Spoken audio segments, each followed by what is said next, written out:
step into the crossroads of history, where faith, intrigue, and ambition shape the fate of empires and the souls of millions. In this video, we journey through the forgotten councils, dramatic schisms, and the dreams of unity that echo across centuries. If you love deep dives into the secrets and twists of the past, don't forget to subscribe to our channel and hit the bell so you never miss a story where legend meets reality. Chapter 1. Ariminum, the Storm Before the Storm. 359 A.D. Dawn on the Via Flaminia. As the summer of 359 dawns, the ancient roadways of the empire pulse with the footsteps of men burdened yet determined. They come not with legions, but with scrolls and prayers, not to conquer, but to decide the fate of belief itself. Rimini, a bustling port city at the edge of Europe, waits, restless. Its markets fill with the aroma of wine and olive oil. Foreign tongues clash on street corners. Yet, beneath the surface, something darker stirs. Rumors, whispers, and the cold anticipation of a different kind of war. Every innkeeper has a story. A bishop from Spain arrived last night, looking over his shoulder. Two from Germania argued about Arius before dawn. I've never seen so many holy men eat so little or drink so much. The ancient wound, Arius and Alexander. The tale's roots curl back to a humid day in Alexandria decades before. Arius, tall, sharp-featured, never quite trusted by his peers, stood in the candlelit clerical library, facing Bishop Alexander. The son is not the father, he argued. There was a moment he was begotten. How can the eternal God be born, my lord? Alexander's response is thunderous. Dog, you would split the heavens, but I will not let you tear Christ from his throne. But Arius is clever. He leaves not in disgrace, but as a folk hero among many priests and sailors. His message, expressed in catchy hymns sung at waterfront taverns, spreads like wildfire. Intrigue in the imperial palaces, Emperor Constantine, miles away, receives conflicting letters. Alexander paints Arius as a poisonous serpent. Arius writes that he is only defending the true faith. Constantine, impatient for peace, calls the first great council of Nicaea. Bishops arrive, some with scars, some with secrets, all with opinions.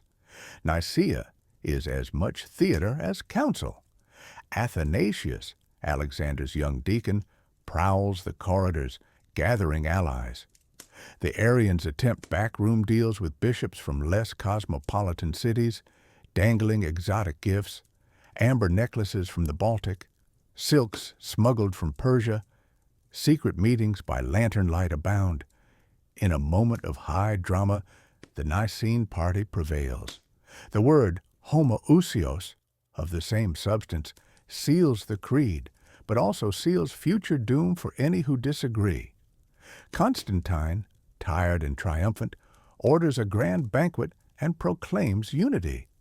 But even as the bishops toast, Arius's followers whisper of betrayal and hopes for revenge. After Nicaea, the fracture widens. Years pass. Constantine dies. The empire is divided among his sons, each as suspicious and ruthless as the next. The ecclesiastical chessboard is in constant flux.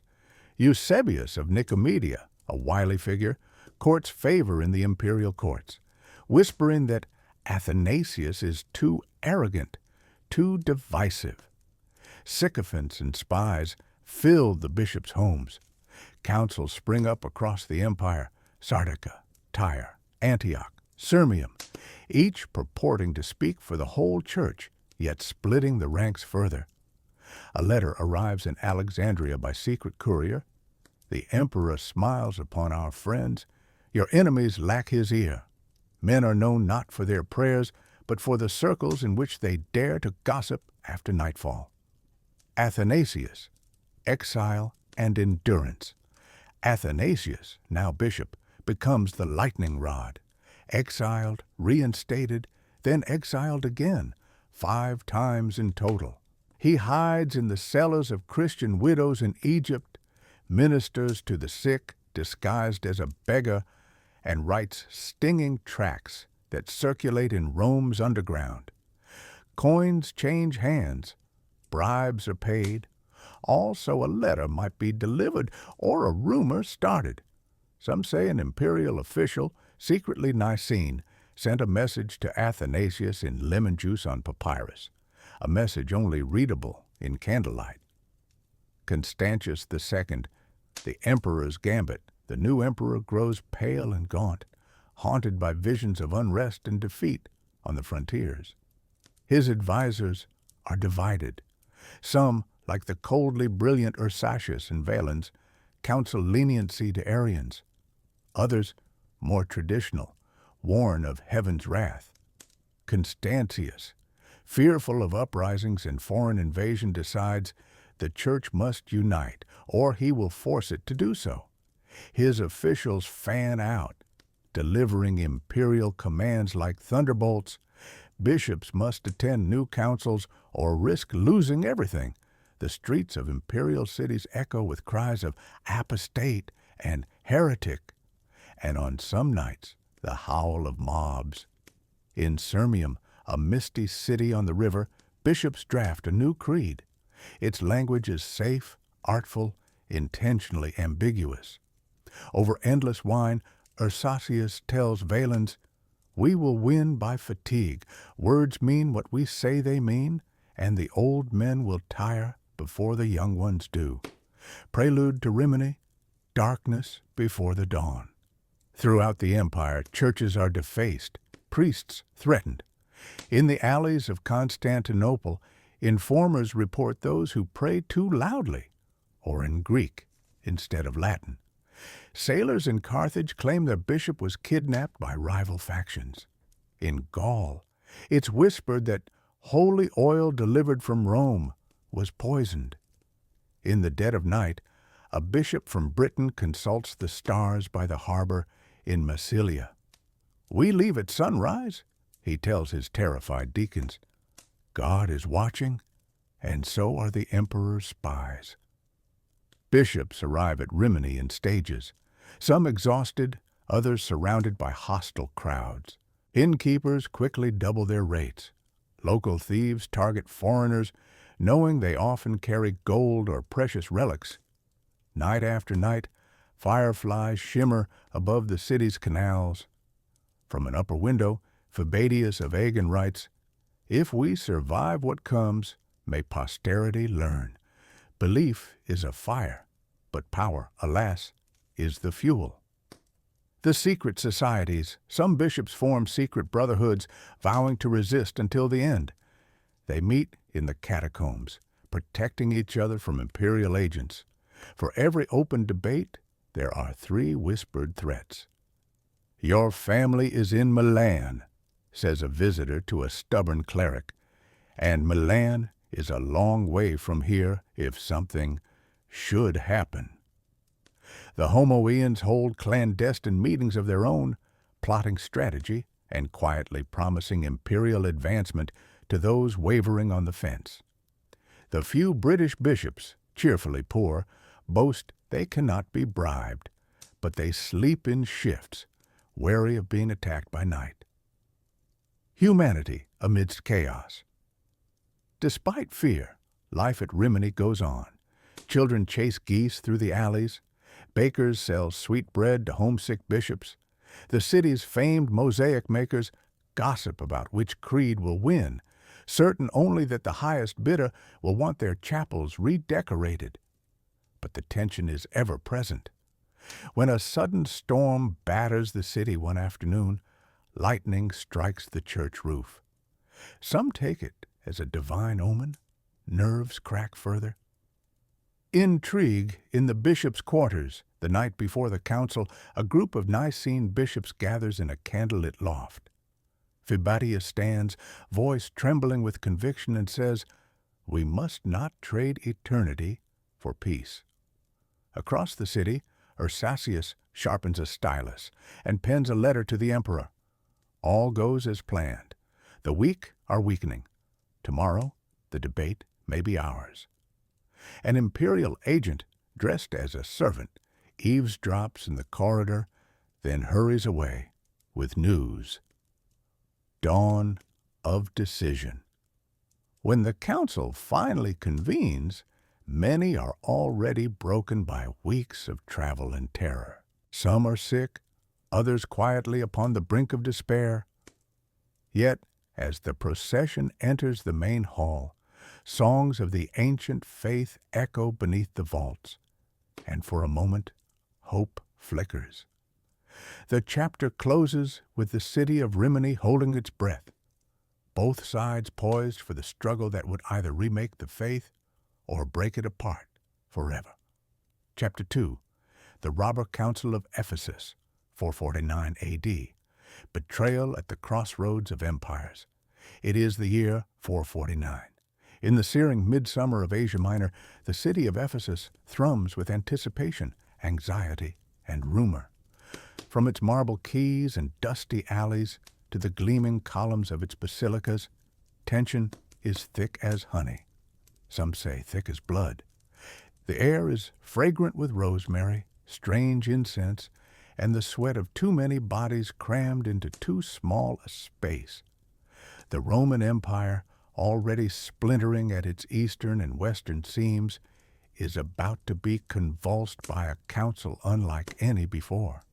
A deacon named Roden records in his diary, "They come from the four corners of the empire, cynical old men, raw-boned ascetics, letter-writers and schemers. They come for faith, power, fear, or hope. Some say they come to see who will blink first and who will fall." Section 1, the fires beneath the marble. All year, the city has prepared. Visitors throng the enormous Artemision Square. Vendors call out not just for bread and wine, but for news. Who is this Eutyches? And what does Leo of Rome say? Are questions as common as requests for figs. In quiet corners, the city's bakers fret about their dough rising unevenly. "It's the spirits," whispers one. "They are unsettled this summer." By dusk, itinerant monks, wrapped in dusty, threadbare cloaks, crowd the bathhouses, paddling in the shadow of Greek statues and Roman mosaics. In the candlelit rooms above, the council's true business begins. Bribes nervously exchanged, ephemeral alliances made and broken over watered wine, bishop secretaries dispatched with coded messages along old Ephesian aqueducts. In a sweltering house near the harbor, 3 bishops from Palestine rehearse their speeches, voices hoarse. "We must not let Alexandria rule unopposed, but who can stand against Dioscorus when he has the emperor's ear?" Section 2, War of Letters, East, West, and the Tome. The theological storm that leads toward Ephesus begins decades earlier with the struggle over how Christ is both God and man. Nestorius, deposed patriarch of Constantinople, is still a ghost figure, his name both curse and rallying cry. Now, Eutyches, an old, fierce archimandrite, insists Jesus Christ has only one nature, not two. Flavian, the reserved but respected patriarch of Constantinople, has excommunicated Eutyches after weeks of public hearings. Tempers flare. "You would divide Christ," Eutyches shouts. "You would mix what should not be mixed," Flavian answers. Eutyches appeals to Alexandria, to Antioch, to imperial courtiers. Dioscorus, the domineering patriarch of Alexandria, sees in Eutyches' cause a chance to extend his own reach over the church, beyond Egypt to Constantinople, to Rome, and to the future itself. He sends secret letters to Emperor Theodosius II and wins support from Chrysaphius, the emperor's all-powerful chamberlain, who has no love for Flavian. Across the Mediterranean in Rome, Pope Leo the Great drafts his famous tome, arguing for Christ's two natures, fully God, fully man, united without confusion or division. He sends it with hope and urgency eastward across stormy seas. If only, he writes, reason and mercy may prevail over fear and pride. Section 3. The gathering of factions. From every corner of empire, bishops pour into Ephesus. Solemn Syrians, shrewd Cappadocians, ambitious Italians. Some arrive with ornate processions, singing psalms in the streets, others with only the clothes on their backs and tired, sandaled feet. Aboard one creaking galley, the Roman legate Hilarius, young and sharp-eyed, anxiously guards the precious copy of Leo's tome. "Hold this as you would your soul," Pope Leo had told him.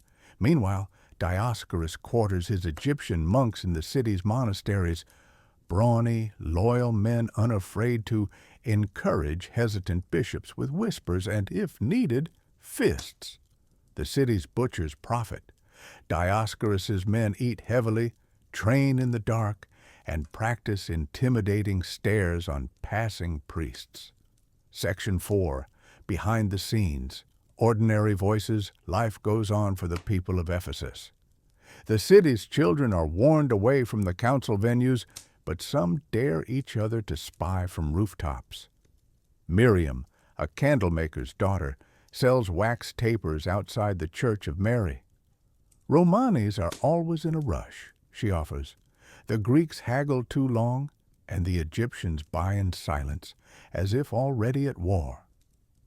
In kitchens, servants gossip about which bishops are generous, who drinks too much, and who slips coins to the poor at night.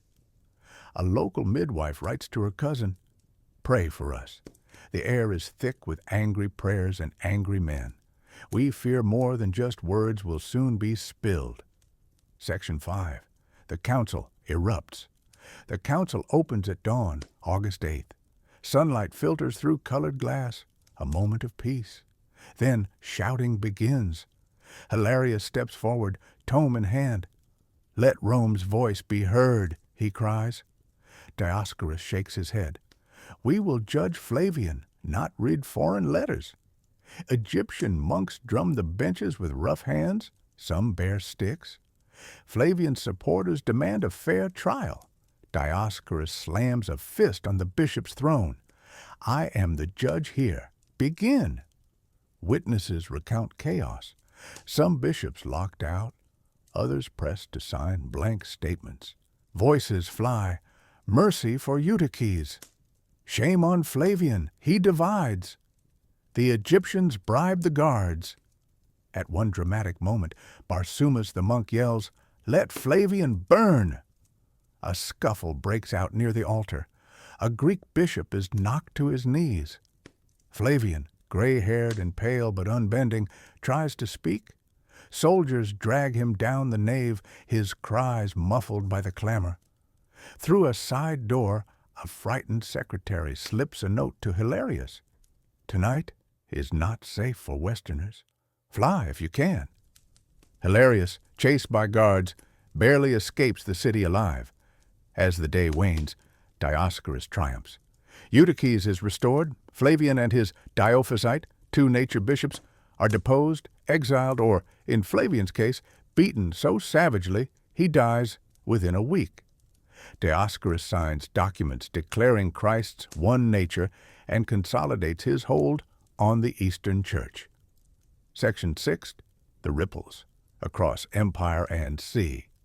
As word spreads, shock and horror ripple throughout the Christian world. In Alexandria, Dioscorus's victory is celebrated with public feasts. Roman merchants in the city slip away, fearing reprisals. Syrian bishops return home in silence, many with bruises hidden under vestments. In Rome, Pope Leo is incensed. He ascends the pulpit with stormy dignity. "Robbers, not bishops, have ruled at Ephesus. Their decrees are void before God and man." His letters are copied in secret and sent to friendly bishops across Europe and Africa. In the taverns of Constantinople, the phrase "robber council" takes root, whispered by all who heard the rumors. Decades later, an old woman of Ephesus would recall, "Afterward, every priest seemed tired, every sermon a warning, not of heresy, but of pride, greed, and what can happen when men think they speak for God, but listen only to their fears." Section 7. The personal cost. The fallout is personal as much as public.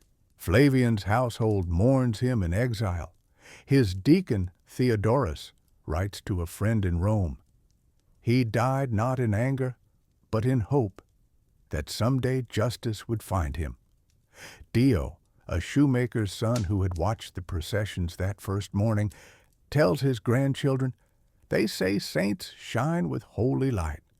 I saw a man battered, bloodied, and left to die, because he would not say what a stronger man told him to."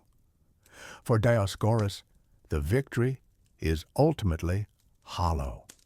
He enjoys brief dominance over the Eastern Church, but distrust shadows him. In Alexandria, rivals plot. Even loyal monks worry his star burns too hot, too fast. Among the regular Christians of Ephesus, the coppersmith whose shop was requisitioned for council meetings, the widow who lost her son in a street brawl between monks, the story that year is simple: distrust, exhaustion, and a longing for simplicity. Section 8. The turning tide, Chalcedon, and retribution. Within 2 years, everything changes. Emperor Theodosius II dies, replaced by Marcian and the formidable Empress Pulcheria. Both despise Dioscorus and vow to restore order. Another great council is called, this time at Chalcedon. When the bishops assemble, the robber council's acts are undone with furious speed. Flavian is proclaimed a martyr, Eutyches condemned.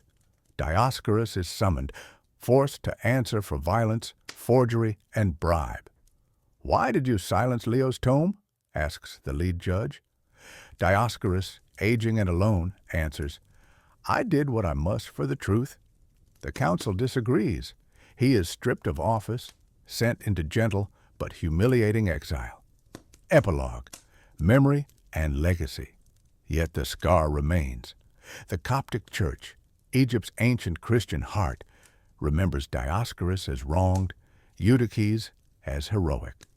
The Greek and Roman churches never forgive the violence or the fraud. The rift, begun in marble halls and bloodied on church steps, will echo through centuries, giving birth to new traditions, new saints, new grievances. In Ephesus, the council's legacy becomes legend. At this church, parents warn their children, men once believed in lies so much they forgot what truth feels like. And in the Canterbury Psalter, copied 70 years later, a young scribe writes in the margins, "Pray for mercy, for the wounds of churchmen heal slowly, and the pride of the powerful is hard to uproot." Chapter 3. Carthage at the Crossroads, Councils, Donatists, and the Battle for Christian Africa. The city of Carthage rises as a jewel on the northern coast of Africa. Its history is woven from Punic ambition, Roman conquest, and import ships brimming with exotic goods from every corner of the empire. Yet, as the 4th century fades, a new drama, subtler but just as fierce as any the city has known, begins to unfold. In candlelit basilicas, on sun-baked farms, and within the hush of household courtyards, a great schism threatens not only church unity, but the meaning of forgiveness, justice, and sanctity itself. Section 1. Ashes of persecution, seeds of division. 30 years ago, a storm swept the land, Emperor Diocletian's great persecution.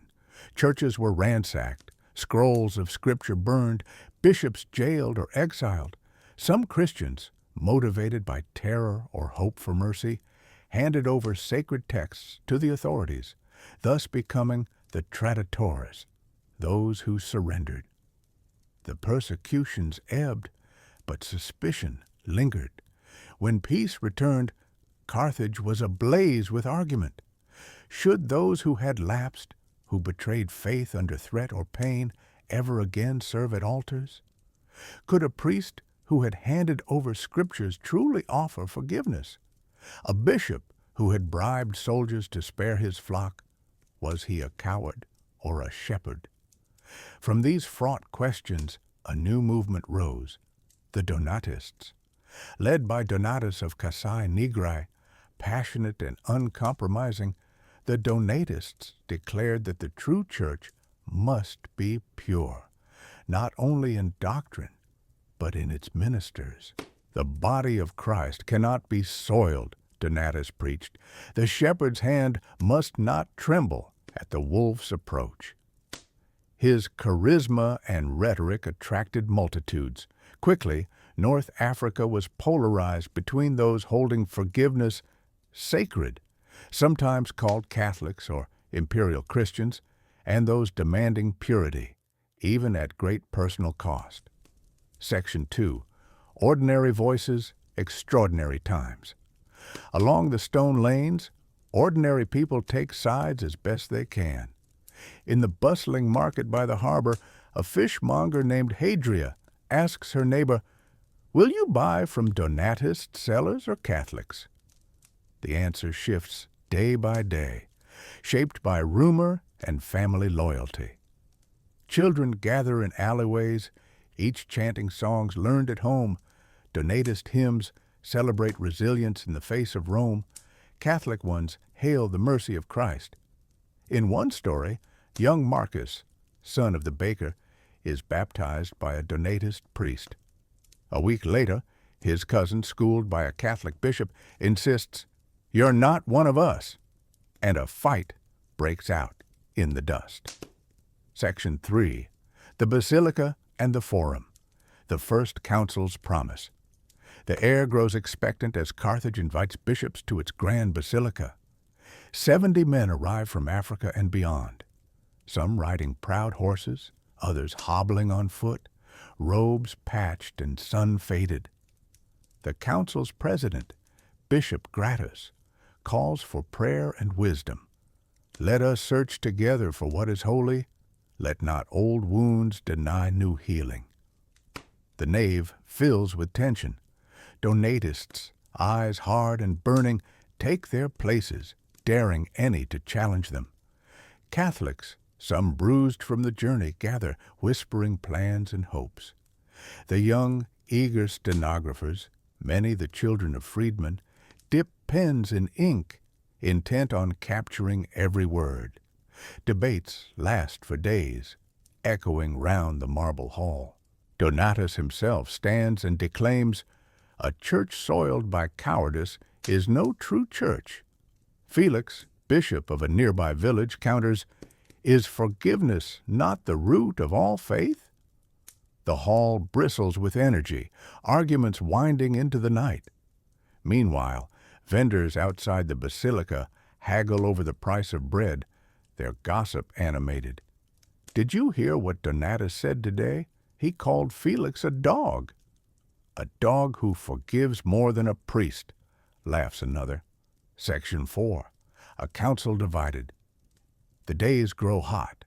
Within back rooms, bishops strategize with their secretaries and the occasional imperial messenger.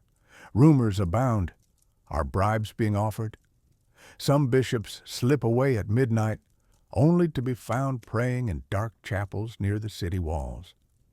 A letter arrives from Rome. The emperor, uneasy about unrest at the edge of empire, urges unity. "Let your councils heal, not divide. I pay for peace in Africa, not endless argument." The tone is stern. Some whisper that troops may arrive if peace does not settle. Yet, as the council pushes towards compromise, Donatists hold fast. Purity is not negotiable, they insist. Let those who betrayed Christ remain forever outside the altar's fence. Catholics respond with appeals to mercy, quoting Scripture and church fathers. The debates twist. Is baptism valid from a lapsed priest? Is communion food tainted by forgiveness? Augustine, Bishop of Hippo, attends quietly, taking notes. At dusk on the council's 6th day, he is approached by a weeping widow. My son was baptized by a traditor. Will God ever claim him as his own? Augustine's answer is gentle. No human hand is wholly pure, but Christ's grace is greater than their weakness. Rest your heart, dear mother. Section 5. The city endures. Ordinary faith. Under siege, life outside the corridors of power is colored by the schism. In the fields beyond Carthage, circumcellion bands, radical Donatist laymen, rally poor peasants. Slogans are carved into olive trees. Justice through purity. Circumcellions help some farm families, harass others, sometimes even clash with imperial patrols. In the city, Catholic bishops organize processions and food for the hungry, inviting Donatist children without asking their lineage. African Christianity is not just bitterly divided, it is also inventive, robust, and inseparable from daily life. A merchant frets over lost trade with interior villages. Those Donatist towns refuse my goods. They say my baptism is tainted. An elderly fisherman recalls, we used to celebrate St. Cyprian's Day together. Now we cross the street to avoid old friends. Section 6. Imperial councils and the machinery of unity unrest pulls at the fabric of the city. Rome grows impatient, dispatching envoys and notaries, including Marcellinus, a shrewd and respected imperial official. In 411, nearly 400 bishops flood Carthage, the city's population swelling with preachers, deacons, and acolytes. Outside cafes, debates become heated. Sometimes, Donatist and Catholic clergy sit together, debating, even laughing, only to return to fiery dispute in council halls. Marcellinus opens proceedings in a packed, firelit chamber. Let us seek not victory, but clarity. Augustine, older now, pleads for reconciliation. Have pity on tired hearts. The empire will not long endure if the church is divided. Donatist Bishop Emeritus responds, voice trembling with conviction, justice is not the enemy of love. If we do not honor the martyr's sacrifice, we sink into compromise and error. Conversations bleed into midnight. Young clerics sneak food to imprisoned rivals. Stern old bishops meet in shadow to air their doubts. The notaries fill scroll after scroll, aware posterity will scrutinize every decision, every slight. Section 7. Decisions, decrees, and despair. The council's verdict is clear. Imperial favor tips the scales. Donatists are condemned. Their churches expropriated. Catholic bishops return in triumph, but their victory sows seeds of resentment. Marcellinus reads the edict. Donatist worship forbidden. Their priests exiled. The aftermath is chaotic. Catholic families celebrate, hanging white banners from balconies. Donatists mourn, some organizing secret services, others deserting cities for remote villages. In the countryside, circumcellions vow resistance, raids on Catholic processions, burning of fields, occasional violence against imperial troops. A young Donatist, Lucia, writes in her diary, we will pray alone if we must.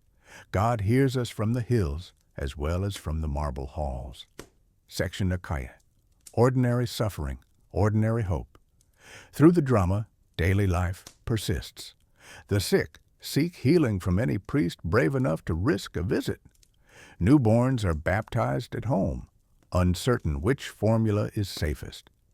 At a funeral, a grieving wife begs both Donatist and Catholic clergy to pray for her husband. He worked with all, loved all, and now belongs to God, regardless of your quarrel. Augustine spends evenings walking city squares, listening to confessions and offering solace. He pens letters to distant bishops, urging humility. Victory without charity is defeat in disguise. Rival communities sometimes come together for practical needs: drought relief, rebuilding after storms, school for children. Yet, the schism is never far. Some wounds heal, remarks Marcus, now old, but division is a scar you carry your whole life. Section 9. Legacies and Shadows. As years pass, Carthage's councils become legend, their stories spun in monasteries and whispered in taverns. The empire itself shifts, Vandals invade, Rome's authority wanes, but the African church retains its fierce spirit, stubborn hope, and bitter memory. Donatists endure, sometimes growing, sometimes shrinking, ultimately leaving traces in liturgies and local customs. Catholic victories are real, but so is the lingering sorrow. Imperial edicts cannot erase love for local saints, pride in sacrifice, or need for reconciliation. A century later, in a ruined basilica near Hippo, an old monk tells his pupils, "Here, once, men argued with fire in their hearts. Some lost homes, others gained power, but all learned, if they were wise, that God's mercy is wider than they know." Epilogue. Africa's forgotten glory. Carthage's fate transforms with time. Its councils are remembered less, yet every question about purity, forgiveness, and unity echoes still in churches far beyond Africa's shores.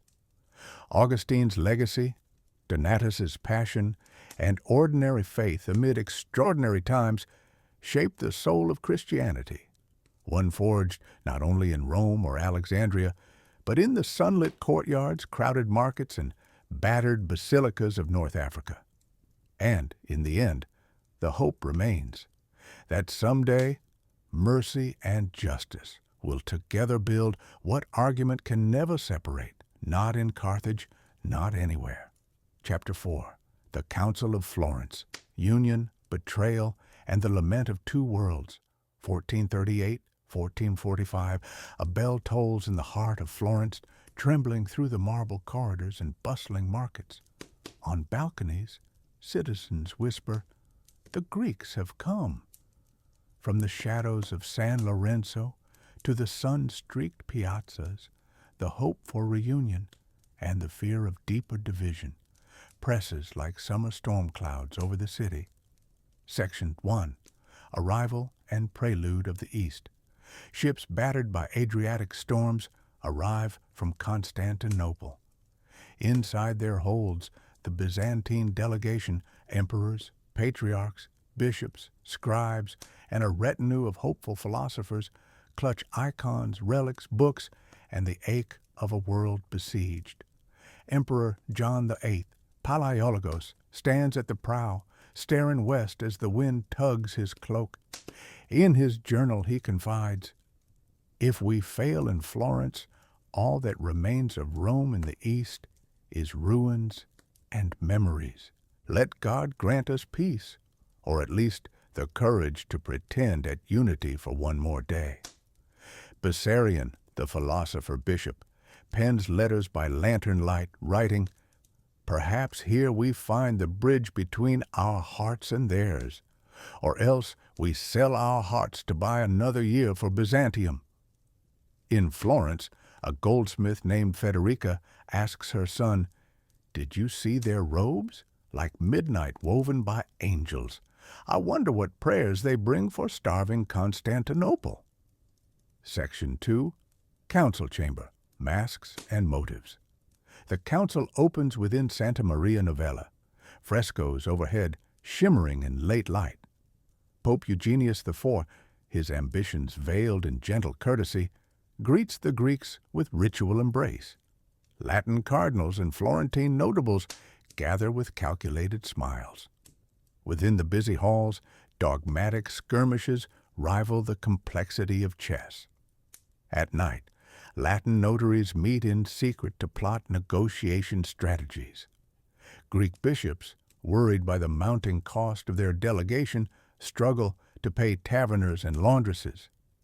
In letters preserved centuries later, Patriarch Joseph II confides to a monk, "We have traded our poverty for the rich man's anxiety. Make peace with their words if you must, but let nothing cloud our creed." Section 3. Ordinary Lives, Extraordinary Days. Florence lives around the council. In the inns, Greek deacons and Italian priests share meals, debating not only doctrine, but whether Tuscan olive oil can ever rival what grows on Mount Athos. Children learn snippets of Old Church Slavonic, repeating Bogorodica Djeva after a kindly nun. A baker, Julia, tries her best to satisfy visitors. What is the right bread for a council of Christendom? Sweet for the Greeks, salt for the Latins, maybe both, for peace. Artists sketch, scholars trade manuscripts. Lorenzo, a young manuscript copyist, is swept up by Gemistos Plethon's lectures on Plato. "Let us seek friendship, not just agreement," Plethon implores. Section 4. Theologies online and in shadow. Within candle-lit corners, theological war rages. The Filioque. Does the Spirit proceed from the Father and the Son? The Greeks cite Basil and Chrysostom. The Latins bring Aquinas and Augustine. Voices crack. "You would corrupt the creed," shouts Mark of Ephesus. Latin legate Cardinal Cesarini muses quietly, "A compromise in words is no true union." Mark, in his private prayers, confesses, "Blessed Virgin, let my hand not tremble when all my brothers have faltered." Dogmatic details are thrashed anew. Purgatory, papal primacy, calendars, married clergy. Each point is sketched in notebooks, overturned in conference, revived after midnight drinking. Section 5. The Intrigue of Survival. Outside the council, the Byzantine court is fed by rumor and bills for food, wine, and ribbons. The emperor writes a dispatch. "If Rome's purse feeds us today, tomorrow may see our altars pawned for the Pope's mercy." Papal envoys urge timely agreement. Bribes are whispered about, but more persuasive is the Turkish shadow. Bessarion writes, "Must we beg for bread in the West or for swords against the Turk? If so, let us sign what we must and pray forgiveness for what we betray." A Latin scribe overhears the Greeks in despair. "If our city falls before we return, what does union mean? Will the Pope mourn more than the price of a candle?" Section 6. Sickness, Death, and Consolation. Winter brings fever. Patriarch Joseph II is struck, his dying days spent between prayer and dictating a final plea. "Let not this council create only signatures. Let hearts find each other beneath the weight of habit and pride." Monks nurse the sick. A Florentine widow weeps as she hands a Greek priest her last vial of balm. "Take it, Holy Father. My son fought the Germans beside a Greek boy. May both find paradise, whichever bread they ate." In the evenings, Greek and Italian choirs mingle. Candles are lit for the dead and the hope of new birth. Lorenzo sketches their faces by firelight. A page later he notes, "Some weep for reunion, some for home, some for a world gone already." Section 7. The Climactic Signing, a Moment of Hope. In July 1439, both delegations crowd the nave. The formula of union is read. Most Greeks, heavy-hearted, sign. Mark alone stands unswerving. "I cannot," he says. "Truth must bear wounds before it wears new clothes." Bessarion hesitates, but writes, "If my church must die in union, let it be for something greater than shame." Crowds celebrate, bells ring. Florence glows. Emperor John VIII dreams, "Perhaps Rome shall save us." A young Greek nun, Helen, writes her friend in Thessaloniki, "They say tomorrow we are one.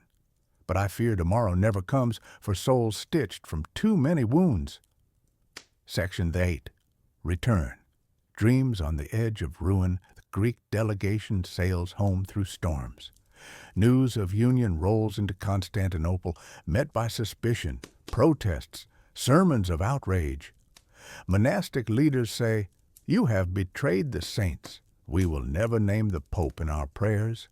Mark is hailed as Savior. Those who signed endure curses, stones hurled in crowded streets. Emperor John in his study writes, "Was it courage or cowardice? Did I sign for peace or for delay? Let history judge." Papal envoys arrive with gold and promises. Too little, too late. In 1453, after 16 years of hope and desperation, the city falls to Mehmet's armies. Union survives in parchment and legend, but in the liturgies it is burnished away. Section 9, Aftermath and Reflections. Bessarion in Rome becomes a bridge, a cardinal who builds libraries for both worlds, a man whose heart never quite left the burning East. He writes to Plethon, "We tried to make bridges, but the river rose. Still, let the stones remain for others to finish." Artists in Florence paint icons with Byzantine halos. Old nuns teach prayers from both rites, telling pupils, "Remember, union is not only words. It is bread shared, candles lit for strangers, forgiveness for enemies." In a hidden monastery, Helen the nun writes, "Let history be merciful. We lived in the days hope was almost real." Epilogue. Florence's ghost dream. Florence, centuries later. Tourists gaze at frescoes. Historians whisper about lost chances. Sometimes, in the bell's faded echo, city guides tell children, "Once Greeks and Latins marched as one, singing prayers that frightened the darkness." Sometimes dreams fail, but dreams matter more than fear. Let this be the legacy, the knowledge that even when union falters, the labor of hope creates bridges that last longer than empires, longer than war, longer than the bitterest defeat.